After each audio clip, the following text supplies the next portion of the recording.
Salford Lowry, this time to get a few words with comedian and academic genius Phil Wang. Hi Phil, it's great to meet you. You call me academic genius? Yeah. Thank you.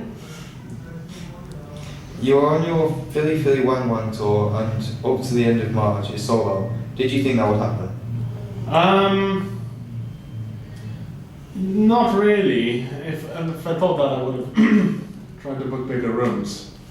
Because now I find myself in the awkward position of having to return to some places or putting on matinee shows in the afternoon to mop up the extra interest, when I'd rather just do one show.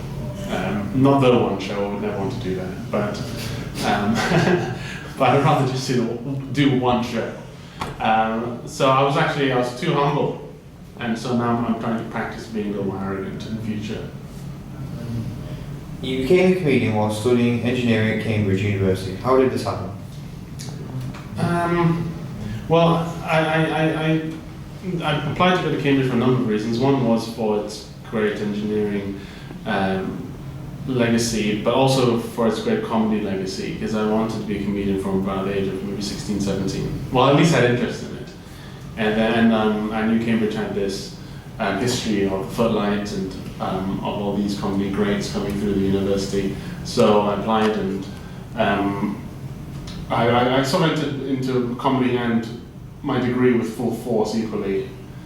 But the comedy started to overtake after a couple of years, and eventually the degree became a sort of technicality that I had to complete. And that's kind of how it happened, really. And then I sort of took on from there, graduated and applied myself fully to becoming a full-time comedian. Were your parents surprised you chose a career in comedy, not engineering? Not that surprised. I think they always knew I wanted to perform in some capacity. My parents, my father's very hard to read. He may have been surprised. I have no idea. He has the same face for every emotion.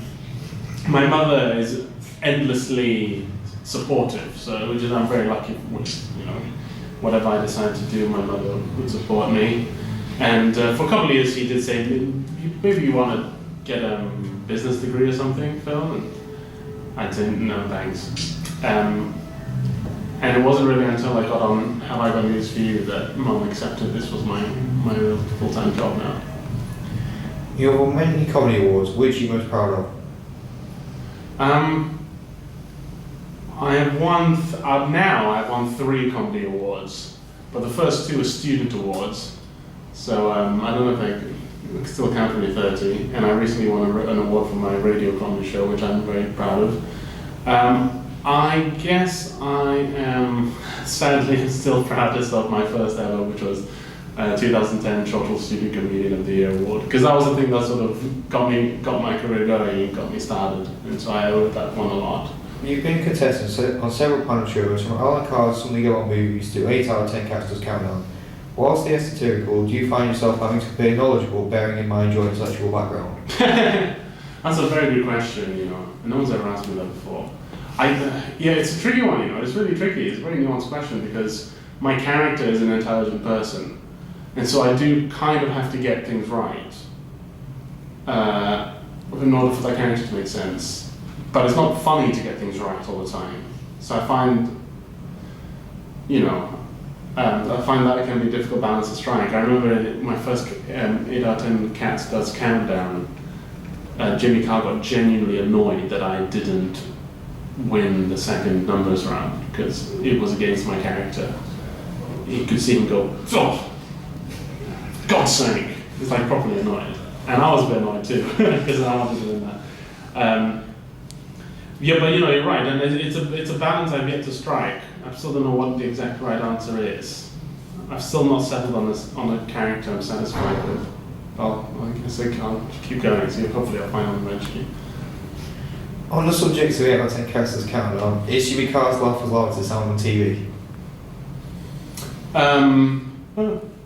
Yeah, well, you kind of hear it.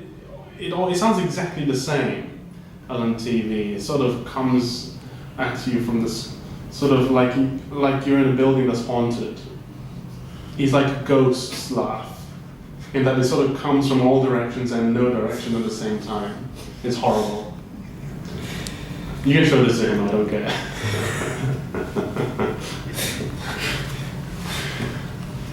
You were taught in Malay, Mandarin, and English. Does that mean you can swear in many languages? I can swear in Malay. I can swear a bit in Chinese. I never really learned Chinese swears. I never really learned them. I'm not very angry, so I've not learned that many swears. Although I do swear a lot in English. I think English swears are uniquely brilliant. The English language is very lucky with its swear words. On Twitter, you did a video about dating tips, and you were sat at a table waiting. Did anyone ever turn up? No, they didn't, because that was just me in a green room for a whole day. So no one else did turn out. It didn't work. If you could do a comedy career again, is there anything you would do differently? That's a very good question. I would not have done my third Edinburgh show at all. It's a very good question. Yeah. That's the main one. Otherwise, the things I've learned, you just have to get wrong in order to learn. So I don't think I could have missed out a lot of the mistakes I made because I needed to make them to be who I am now. But yes, I wouldn't have done my third Edinburgh show. I love your videos on YouTube, in particular Tom Hiddleston one in your house. How did you come up with the ideas for them? Well, the Tom Hiddleston one was, I saw the video. I was in a hotel room in Melbourne, and because my contempt for Tom Hiddleston is quite well known, I got a message from a friend who was like, "Oh, you should put yourself in that video, and you're his wife, and you're helping him out get ready for the day." And I thought, well, I guess there's something in that. And then thought that maybe instead, I'm not expecting him to be there. I think that's funny if he's like a trespasser. And I just clipped somewhere in the clip I could put myself in, and depending on where I was, what the joke could be, what I was responding to, and then and put it together, slice it up, and then it became a fun product that I shared. But I don't make that many videos, really. There has to be a real inspiration there, or a financial incentive, because I'm very lazy. What do you do to relax? Cook. I cook a lot. I really love cooking. Ironing the dishes. That's true. I don't like wiping things clean. I like putting things in machines and taking them out and pushing things along the process, which is what cooking is as well. Also, I guess. But cooking, I'd say, is a big one. AFC did Burn recently and talked about his time on Top Gear in recently priced car. Would you fancy crack it up? Yeah, I want to break the record for the safest drive. I think I'd do that very well. No minors, even you. I like to tell jokes. Can I tell a few of mine? You tell the jokes? Is there jokes? Yeah, please. Never buy shoes off a drug dealer. I did. I've been tripping all day. That's very good. My dog chased people on a bike. He got so bad I had to take the bike off him. Okay, that's very good, yeah.